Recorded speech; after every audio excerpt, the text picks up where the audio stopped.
Hello students, this is Jyotsna and welcome to you all on my YouTube channel learn with Jyotsna. स्वागत है आप सभी का एक बार फिर से आज की क्लास में, जिसमें आज की क्लास में हम डिस्कस करेंगे बीएड एंड डीएलएड स्टूडेंट्स के लिए हंटर कमीशन के बारे में। हंटर कमीशन जो कि शिक्षा के क्षेत्र में एक कमीशन था, जैसे कि मान लीजिए आपका वुड विद डिस्पैच का घोषणा पत्र था, या फिर बात करें मैकॉले का अपना था। इसके साथ ही साथ जो हंटर कमीशन है उसके बारे में आज हम डिस्कस करने वाले हैं।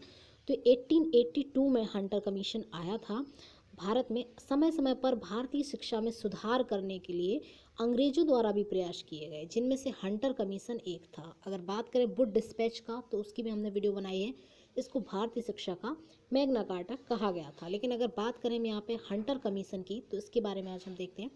हुआ क्या कि 1882 में शिक्षा की प्रगति का मूल्यांकन किया गया। भाई 82 में जब शिक्षा की पूर्व प्रगति का इवेल्यूशन किया गया कि भाई अभी तक इतने आयोग आए, सब ने बोला कि भाई शैक्षणिक स्तर पर ये सुधार होना चाहिए। किसी ने बोला भाई विद्यालयों की स्थिति खराब है, किसी ने बोला भाई हॉस्टल्स होना चाहिए, किसी ने बोला भाई कि प्राथमिक शिक्षा अपनी जो मदर टंग है मातृभाषा में होना चाहिए, और अपर प्राइमरी शिक्षा क्या होना चाहिए, त्रिभाषाई सूत्र लगाया जाना चाहिए, त्रिभाषा फॉर्मूला जिसको कहते हैं वो यूज़ किया जाना। तो सब ने जो किया उसका अभी तक कितना इम्प्लीमेंटेशन हुआ, इसके लिए मूल्यांकन के लिए भाई हंटर आयोग आया। अब हंटर आयोग ने कब आया?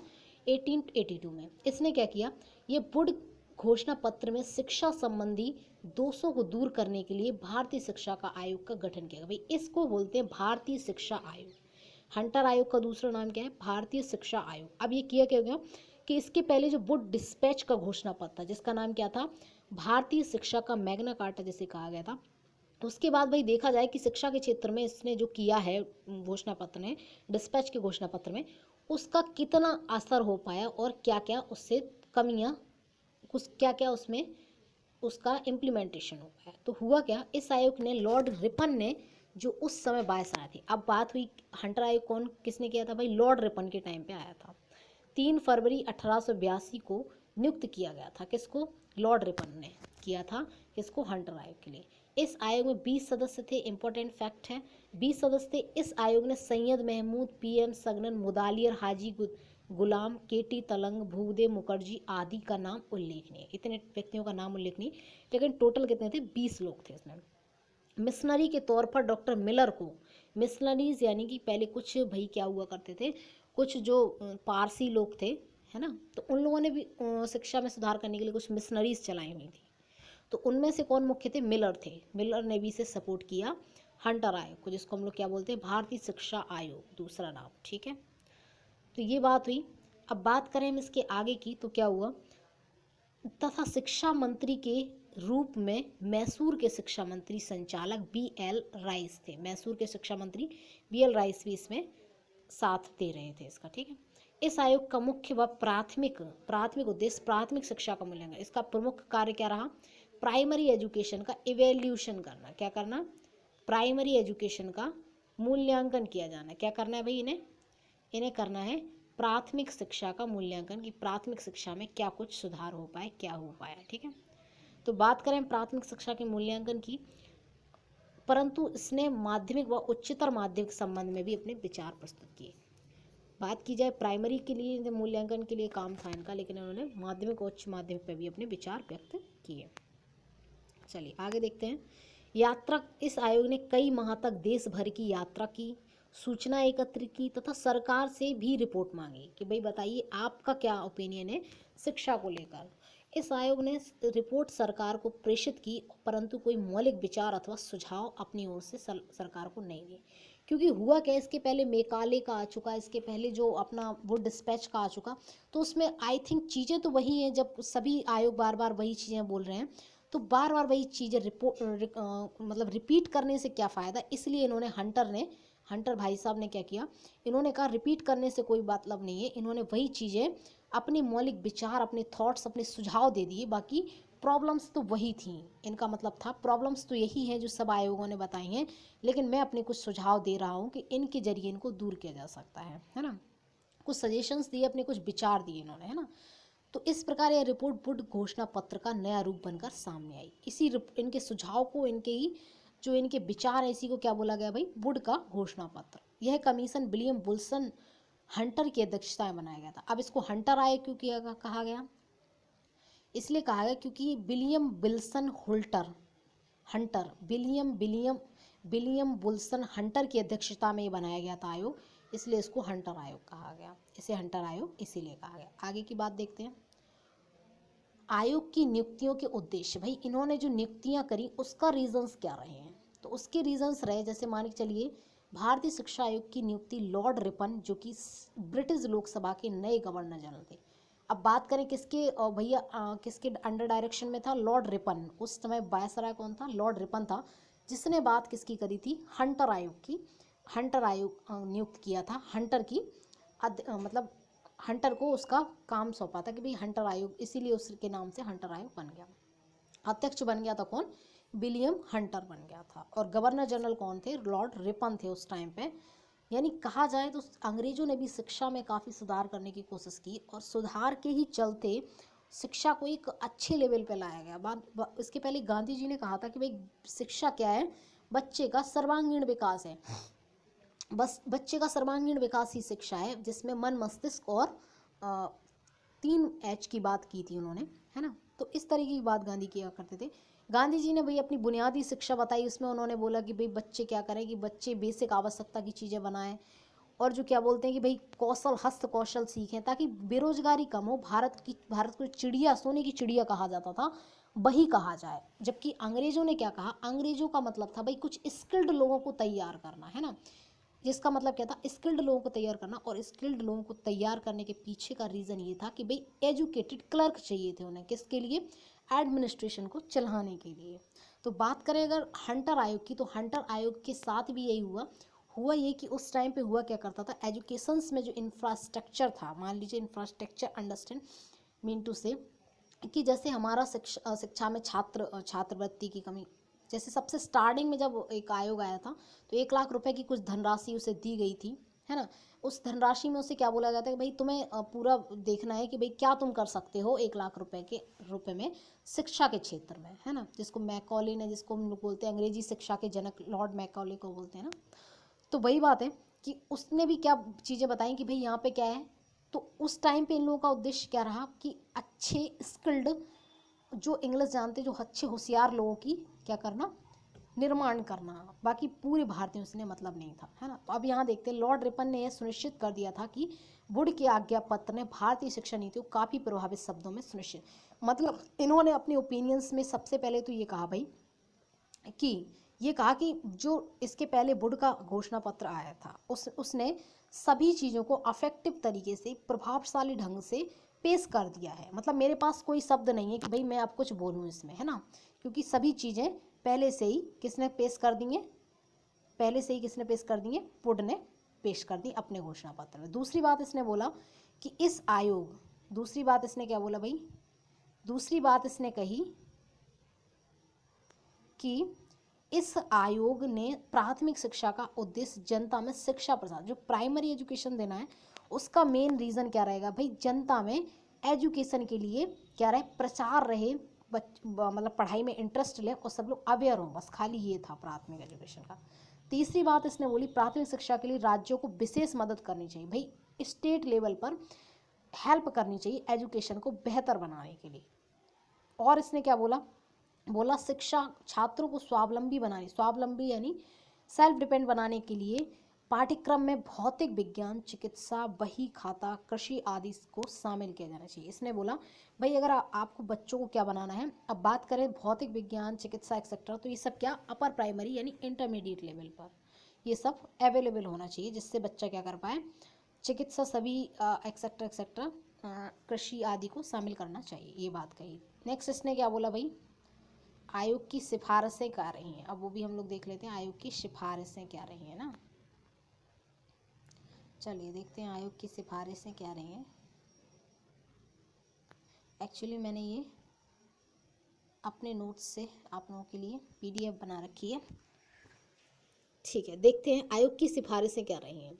तो प्राथमिक शिक्षा का माध्यमिक भारतीय भाषाएं होनी चाहिए। सबसे पहला प्राइमरी लेवल पे इसने क्या बोला भाई? भारतीय भाषाओं में शिक्षा दी जानी चाहिए। जैसे मैकाले ने क्या बोला था भाई? इंग्लिश को सपोर्ट करें, इंग्लिश में एजुकेशन दी जानी चाहिए, ताकि हमारी जो आवश्यकता है ब्रिटिश को अपना एडमिनिस्ट्रेशन चलाने के लिए जो आवश्यकता है वो पूरी की जा सके। लेकिन यहाँ पे क्या बोला गया, यहाँ पे बोला गया कि भाई भारतीयों को शिक्षा उनकी भारतीय भाषा में दी जानी चाहिए, अपनी भाषा उन पर नहीं थोपना है।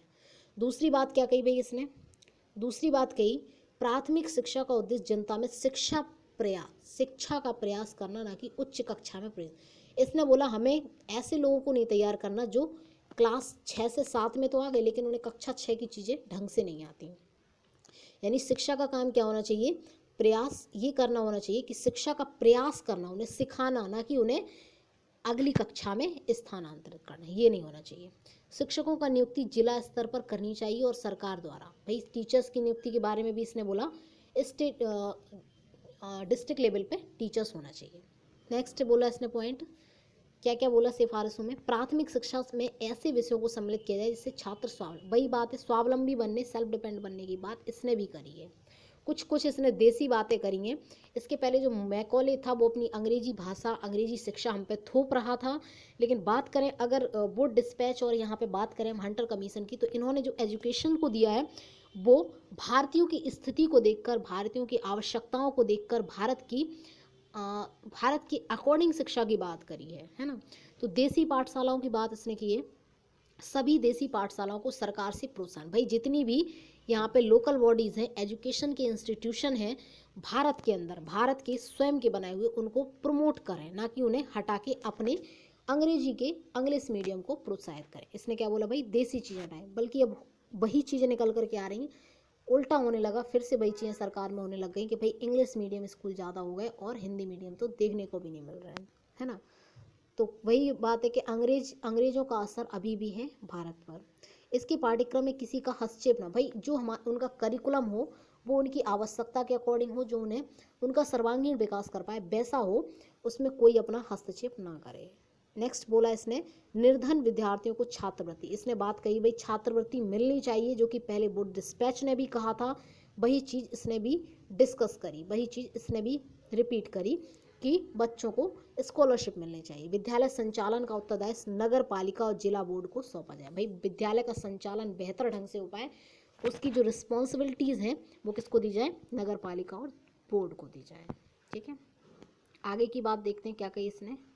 अब बात करें अगर माध्यमिक लेवल पर, तो इसने माध्यमिक लेवल पर क्या बोला है, माध्यमिक लेवल की अगर हम बात करें तो इसने कहा है सहायता अनुदान प्रणाली के जरिए योग्य एवं अनुभवी भारतीयों के हाथों माध्यमिक शिक्षा का कार्यभार सौंपा जाए। भाई उसने बोला माध्यमिक शिक्षा का जो कार्य है उससे, क्योंकि बच्चे का पूरा आगे के लिए बच्चे को तैयार किया जाता है, तो ये काम किसको सौंपा जाए, अनुभवी लोगों को सौंपा जाए जिन्हें पहले से एजुकेशन के फील्ड में नॉलेज हो, है ना।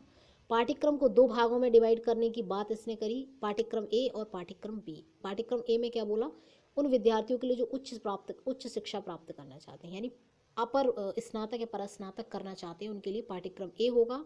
पाठ्यक्रम बी उन विद्यार्थियों के लिए होगा जो व्यवसायिक व्यवहारिक ज्ञान, यानी मतलब कहने का ये कि भाई पढ़ाई करके उसके बाद वो किस में जाना चाहते हैं, किसी बिजनेस में जाना चाहते हैं, और जो एजुकेशन में ही अपना करियर बनाना चाहते हैं, कुछ आगे की डिग्रीज लेना चाहते हैं, उनके लिए पाठ्यक्रम ए होगा। शिक्षा का माध्यम मातृभाषा ही होगी। उसने बोला भाई जितनी भी इनको शिक्षा दी जाएगी हम अपनी भाषा इन पर नहीं थोपेंगे, इनको एजुकेशन इनकी मदर टंग में, मातृभाषा में ही दी जाएगी। उच्च लेवल पर इसने क्या सिफारिश दी, आयोग का कहना था कि विशेष ध्यान प्राथमिक व माध्यमिक स्तर पर ही था। इसने बोला कि इसके पहले जो आयोग आए उन्होंने केवल प्राइमरी और अपर प्राइमरी लेवल पर ही ध्यान दिया, परंतु उच्च शिक्षा के लिए इन आयोगों ने अपने सुझाव दिए। ठीक है, उच्च शिक्षा के लिए भी इस आयोग ने इसने भाई उच्च शिक्षा की भी बात करी। क्या कहा, हंटर आयोग ने सुनिश्चित करने के लिए कहा कि आर्थिक सहायता का सही प्रयोग, जो भी आपको फंडिंग दी जा रही है एजुकेशन को बेहतर करने के लिए, उसका सही यूज़ हो। अगर आपको इंस्टीट्यूशन या फिर यूनिवर्सिटीज़ बनाने के लिए दिया जा रहा है, या फिर क्रीड़ांगन बनाने के लिए, या फिर लाइब्रेरी बनाने के लिए, या फिर कहा जाए तो कैंटीन बनाने के लिए, या फिर शौच व्यवस्था बेहतर करने के लिए, बेहतर क्लासरूम करने के लिए, सेपरेट शौच व्यवस्था करने के लिए गर्ल्स और बॉयज़ के लिए, तो वो सब बेहतर करने के लिए सही यूज़ हो पाए जो फंडिंग हो रही है एजुकेशन को लेकर उसका, है ना।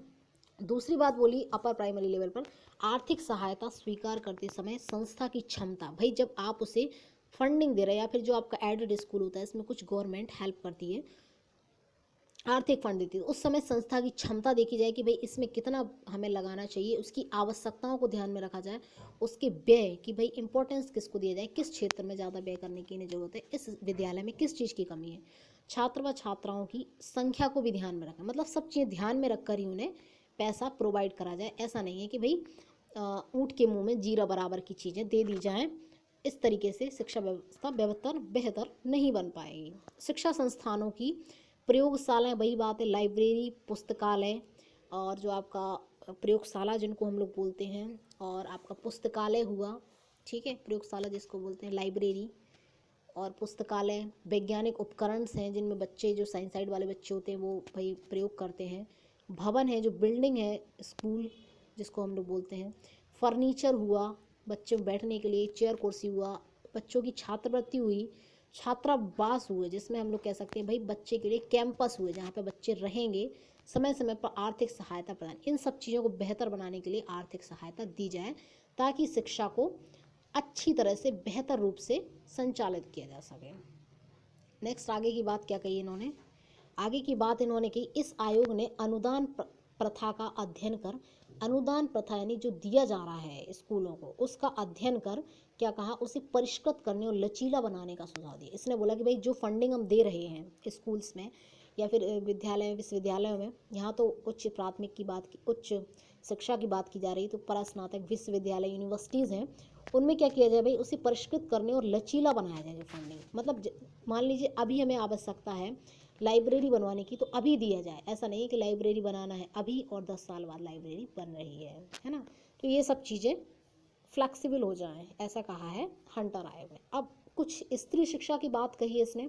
स्त्री शिक्षा के लिए हंटर आयोग ने कई महत्वपूर्ण सुझाव दिए हैं। अब आप बात करेंगे किसकी बात करी है हंटर आयोग ने, तो इसने बोला है बालिकाओं के लिए विशेष विषयों की व्यवस्था, जैसे कि जो उनकी जीवन उपयोगी यानी उन्हें जीवन जीने की कला भी सिखाएं, ऐसे विशेष कुछ सब्जेक्ट, जैसे मान के चलिए कौन से, स्थानीय संस्थाओं द्वारा शिक्षा दी जाए, जैसे मान लीजिए क्या, आयोग के अनुसार स्त्री शिक्षा की व्यवस्था का दायित्व स्थानीय निकायों यानी स्थानीय निकायों यानी आसपास के लोगों को निकायों को सौंपा जाए, है ना, और सरकार स्वयं प्रबंध करे। नेक्स्ट देखें, नारी अध्यापिकाएं हों। इसने बोला भाई जो गर्ल्स स्कूल हों उनमें टीचर्स भी क्या हों, गर्ल्स हों। ऐसा नहीं है कि टीचर बच्चे तो लड़कियां हैं और पढ़ाने कौन जा रहा है, सर पढ़ाने जा रही है, ना हो।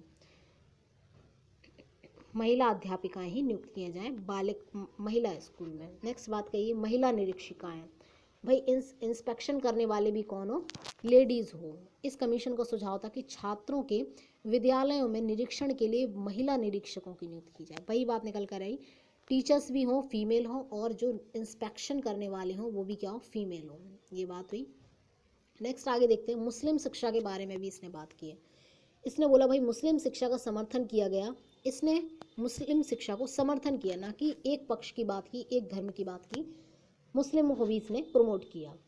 सुझाव क्या दिए, कमीशन ने सुझाव दिया कि मुस्लिम शिक्षा को प्रोत्साहित व बढ़ावा देने के लिए सभी प्रयास किए जाएं। भाई सब जितनी आवश्यकता है मुस्लिम शिक्षा को प्रमोट करने के लिए वो की जाएं, है। मुस्लिम शिक्षा के लिए विशेष अनुदान दिया जाए कि भाई मुस्लिम्स भी कहीं ना कहीं पिछड़े ना रह जाएं। मुस्लिमों को ज़्यादा से ज़्यादा छात्रवृत्ति दी जाए, भाई उनको भी स्कॉलरशिप दी जाए, व उन विद्यार्थियों को भी जो विद्यालय फीस जमा करने में असमर्थ हैं, ऐसे मुस्लिम विद्यार्थी जो फीस नहीं जमा कर पा रहे उनको भी हेल्प करी जाए गवर्नमेंट के द्वारा। अब देखिए रिलीजियस एजुकेशन के बारे में हंटर आयोग ने क्या कहा, धार्मिक शिक्षा के लिए गैर सरकारी शिक्षा संस्थानों के प्रबंधकों को इस बात की स्वतंत्रता हो कि वे चाहे तो अपने विद्यालय में धार्मिक शिक्षा को स्थान दें। जैसे बात करें इंडिया के पर्सपेक्टिव में, तो हमारा जो भारत है वो धर्मनिरपेक्ष है, यानी संविधान में किसी भारत की जो शासन व्यवस्था है वो किसी एक धर्म का समर्थन नहीं करती है, किसी एक धर्म में विश्वास नहीं करती है, धर्म से दूर है। इसका मतलब ये नहीं कि भाई धर्म को मानती नहीं है, इसका मतलब ये है कि भाई धर्म से किसी विशेष धर्म का समर्थन नहीं करती।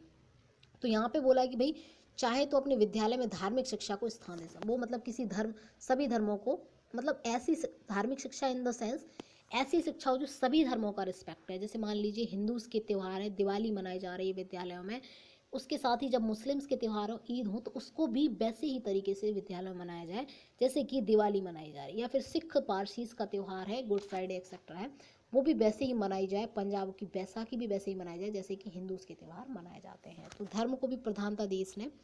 इस प्रकार के जहाँ धर्म शिक्षा दी जाती हो उसको आर्थिक सहायता देने, भाई धर्म शिक्षा के लिए भी आर्थिक सहायता की बात करी है इन्होंने। नेक्स्ट बात क्या करी है, मिशनरीज के लिए क्या बोला कि जो भाई मिशनरीज बनी हुई थी उनको भी प्रमोट किया जाए, है ना।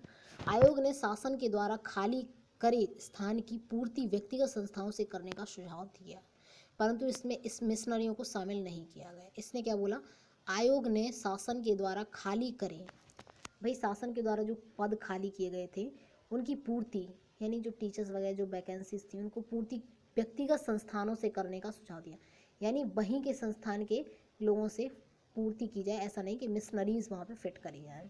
आयोग ने सुझाव दिया कि मिशनरी को कभी भी उच्च शिक्षा के क्षेत्र में शिक्षा का एकाधिकार नहीं दिया जाना चाहिए, ऐसा बोला इन्होंने मिशनरी के लिए, है ना। क्या बोला कि मिशनरी को उच्च लेवल पर शिक्षा के लिए एकाधिकार नहीं दिया जाना चाहिए, क्योंकि ये संस्थाएं कभी भी भारतीय जनता का विश्वासघात कर सकती हैं। यानी इस आयोग को ये डर था कि ये अगर अपना अस्तित्व बना लेंगे, क्योंकि मिशनरीज का सीधा सीधा उद्देश्य था भाई वो अपने धर्म को प्रमोट करना चाहते थे, है ना। सिख लोग थे, जो पारसी थे, वो अपने धर्म को प्रमोट करना चाहते थे, पादरी लोग, है ना। तो इसलिए इन्होंने बोला कि इनको एकाधिकार ना दिया जाए ताकि ये भारतीयों पर राज ना करने लग जाए, अपने धर्म को अपनी शिक्षा को बढ़ावा ना देने लग जाए, फिर भारतीयों के साथ विश्वासघात ना हो। इसलिए इन्होंने क्या बोला, मिशनरियों को एकाधिकार ना दिया जाए अपर प्राइमरी लेवल, अपर उच्च शिक्षा के लिए ना। नेक्स्ट देखते हैं आगे। नेक्स्ट बात क्या है, पिछड़ी जाति के लिए शिक्षा में इसने क्या बात करी। इसने कहा आयोग ने सुझाव दिया कि अनुसूचित जनजाति के बच्चों को निःशुल्क शिक्षा, भाई अनुसूचित जनजाति है जो SC कास्ट है उनको फ्री एजुकेशन दिया जाए। यह भी सिफारिश की गई कि इन बालकों को शिक्षा उनकी मातृभाषा और एजुकेशन जो हो भाई मदर टंग में हो, ऐसा नहीं कि अपनी भाषा उन पर थोपें। निरीक्षकों को बताया जाए कि वे जातिवाद को कानूनी से, भाई जातिवाद बिल्कुल दूर रखें, ऐसा नहीं कि ये तो अम्बेडकर जी के साथ हुआ करता था, जैसा कि भाई ये तो क्या है, ये तो अनुसूचित जाति के हैं, ये तो अछूत हैं, इनको शिक्षा साथ में बड़े वर्ग के साथ शिक्षा लेने का अधिकार नहीं है, ये तो दूर बैठेंगे क्लास से दूर, इनके उत्तर को, इनके आंसर को, इनकी नॉलेज को एक्सेप्टेंस नहीं दी जाएगी, इन्हें स्वीकारा नहीं जाएगा, इन्हें शिक्षा नहीं दी जाएगी, ऐसी बात को नकारा है इस आयोग ने। यानी सबको जाति वगैरह के भेदभाव से दूर रखकर शिक्षा दी जाए। नेक्स्ट बोला हंटर आयोग की सिफारिशों की जो समीक्षा की गई वो देखते हैं हम लोग। भारतीय शिक्षा जगत में हंटर आयोग का विशेष महत्व है, वेरी गुड, बहुत अच्छा कहा गया कि इस आयोग का बहुत इंपॉर्टेंस है, क्योंकि इसने कुछ भारतीयों को की आवश्यकताओं को ध्यान में रखकर शिक्षा की बात करी है ना। इसलिए इस आयोग ने सरकार का ध्यान व्यावसायिक शिक्षा की कमी व बढ़ते हुए पुस्तकीय ज्ञान की ओर दिखाया। इसने बोला भाई जो बच्चे हैं वो क्या हो गए, बुक वॉर्न हो गए, बच्चे किताबों के कीड़ा हो गए, बस खाली उन्हें हम लोग पुस्तकीय ज्ञान दिए जा रहे हैं और उनको व्यवहारिक क्षेत्र में कोई ज्ञान नहीं है, पढ़ पढ़ के वो क्या हुए जा रहे हैं, मशीन हुए जा रहे हैं। लेकिन अगर उन्हें वहीं किसी काम को व्यवहारिक तौर पर करने के लिए बोला जाए तो वो उस काम को नहीं कर पा रहे हैं। शिक्षा के क्षेत्र ये मतलब बताया सरकार को कि ये कमी है। दूसरी चीज़ क्या बताई, क्षेत्र में भारतीयों को प्रोत्साहित करने का सुझाव दिया जाए, कि मांग पर जोर दिया शिक्षा के क्षेत्र में भारतीयों को भाई प्रमोट करें एजुकेशन के लिए इंडियंस को, ये भी बात कही। आयोग ने कुछ कार्य असंतोषजनक भी थे, अब कुछ इन्हों के क्रिटिक भी निकले, हर आयोग के कुछ ना कुछ क्रिटिक रहे। कुछ काम असंतोषजनक क्या रहे थे, उन्होंने अंग्रेजी के साथ पक्षपात किया, भाई बात सही है, अगर उन्होंने क्योंकि उन्होंने भारतीयों की कंडीशन को देखकर बात करी थी, तो यहाँ पे भाई एक पक्ष को अगर हम संभालेंगे तो दूसरा पक्ष तो फैल ही जाएगा। तो अंग्रेजी को कम इन्होंने प्रमोट किया, पक्षपात किया, ऐसा ये लोग मानते हैं। हालांकि हम लोग तो नहीं मानेंगे क्योंकि यहाँ पे इंडियंस अंग्रेजी जानते ही नहीं थे, उनकी मातृभाषा तो हिंदी थी। भारतीय भाषाओं की अवहेलना की, इंडियंस भारतीय लैंग्वेज की अवहेलना की इस आयोग के द्वारा प्रशिक्षण विद्यालयों व व्यावसायिक शिक्षा पर अमल ना हो सका। भाई जो उन्होंने बोला प्रशिक्षण दिया जाए या व्यावसायिक एजुकेशन, वो नहीं हो पाई, बस किताबों में या फिर कागज़ों में ही रह गई। जैसे अभी भी मोदी सरकार कई सारी योजनाएं चलाता है जो कि कागज़ों में ही रह जाती हैं और याद करने के लिए बच्चों को रह जाती हैं कि भाई ये योजना चलाई थी इस राज्य सरकार ने या इस केंद्र सरकार के टाइम पे, लेकिन उसका इम्प्लीमेंटेशन बेहतर तरीके से नहीं हो पाता, कुछ ही 2-4 लोगों को उसका फ़ायदा मिल पाता, बाकी की योजनाएं तो कागज़ों में ही लिखी रह जाती हैं। तो कम शुल्क कम लिए जाने का सुझाव भी गलत सिद्ध हुआ, भाई इसने बोला कि कम फीस ली जाए, वो भी गलत सिद्ध हुआ, अप्लाई ना हो सका। शिक्षण संस्थाओं को आर्थिक क्षति उठानी पड़ी, भाई कम पैसे लोगे तो कहीं ना कहीं पैसा कहाँ से आएगा, सरकार थोड़ी ना, सरकार कहाँ से लाएगी, अपने घर से तो लाएगी नहीं। तो भाई आर्थिक क्षति हुई किसको, शिक्षण संस्थाओं को, क्योंकि बच्चे तो फ्री में पढ़ के चले गए। फिर प्रॉब्लम किसको हो गई, शिक्षण संस्थाओं को संचालन करने में प्रॉब्लम हो गई। सरकार के द्वारा भारतीयों पर शिक्षा का दायित्व सौंप दिए जाने पर सरकार की शिक्षा क्षेत्र में रुचि समाप्त हो गई।